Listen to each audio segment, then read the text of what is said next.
j'annonce un plan de rattrapage de 300 millions pour nos élèves. Une planification qui semble faire l'unanimité dans les écoles. Selon les centres de services scolaires de Rouyn-Noranda et Aricana, le programme du ministre Drainville pourra répondre aux besoins des différentes écoles.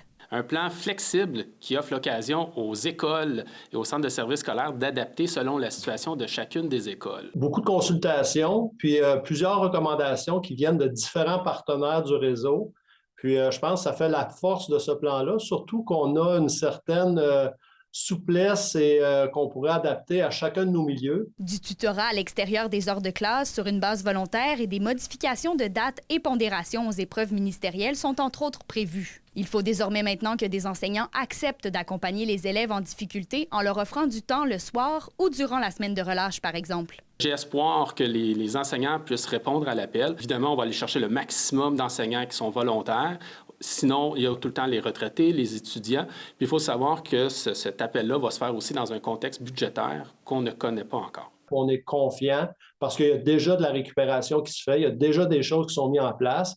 La mesure va venir bonifier un peu les mesures qui sont déjà en place dans chacun des milieux. Ici, dans la région, les élèves ont manqué 8 jours de classe comparativement à 24 ailleurs dans la province, mais il resterait toujours de la récupération à faire dans les écoles. En fait, une journée de manquer, c'est déjà une journée de trop.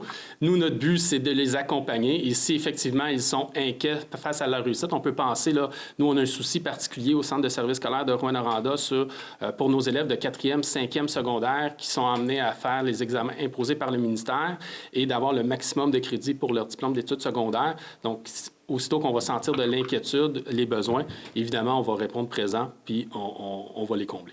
Le plan de rattrapage scolaire entrera en vigueur à la fin du mois de janvier. D'ici là, la planification de chacun des centres de services devra être envoyée au ministère de l'Éducation dans un peu plus d'une semaine, le 22 janvier. Kémilia Laliberté, RNC Nouvelles, Val-d'Or.